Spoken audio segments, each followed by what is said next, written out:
concerns tied to your cell phone. So a growing number of prominent doctors and scientists are raising warning flags over radiation this morning, and your kids could be facing a greater risk of exposure.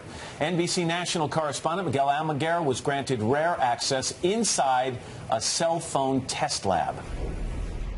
You see them every day, everywhere. Kids on phones. According to the American Academy of Pediatrics, children are now exposed to an exponentially greater amount of radio frequency than any adult will ever be in a lifetime. Part of the problem, this isn't your mother's flip phone. Smartphones today have multiple antennas located inside the phone. When you talk, text, stream music, or videos, they emit non-iodizing radiation, similar to a low-powered microwave oven. And it's the irregular, pulsed nature of the signal over thousands of minutes, over many years, that we believe can cause a great problem for children and for the rest of us as well. Cell phone providers say they follow all safety guidelines put into place by the FCC. Those cell phone companies then work with labs like this one to test your device. The current FCC safety standard was developed nearly 20 years ago. The test at Cellphone in Milpitas, California, starts by taping a phone to the ear of a plastic head. The size of a 200-pound man, it's filled with liquid.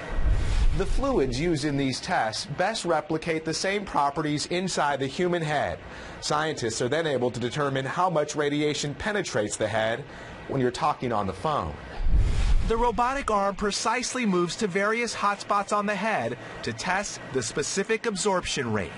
The phone we tested was within the FCC allowed radiation limit, but critics say these standards are outdated and urge the federal agency to adopt stricter radiation guidelines. Current FCC standards do not account for the unique vulnerability and use patterns specific to pregnant women and children, warns the American Academy of Pediatrics in a letter to the FCC.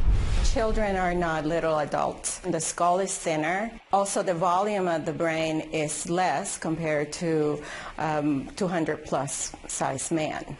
The U.S. Government Accountability Office also asked the FCC to reassess the exposure limit, in particular the radiation limit when you have your cell phone close to your body, like in your pocket, or when you hold it directly next to your head, or as some teens do, sleep with it on their pillow.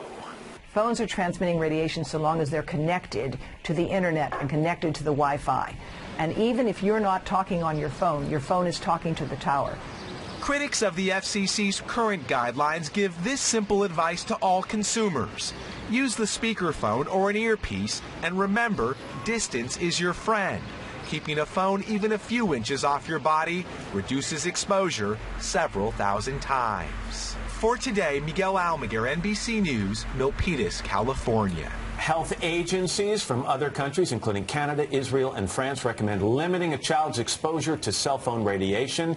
The FCC tells NBC News, quote, "The U.S. has among the most conservative standards in the world. As part of our routine review of these standards, we're soliciting input from multiple stakeholder experts, including federal health agencies and others, to guide our assessment."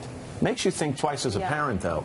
Absolutely. Especially one whose kids are on the cell phone a lot. Yeah, when you think about that, they're particularly vulnerable. This is all such new technology. I think we have yet to really see the effects.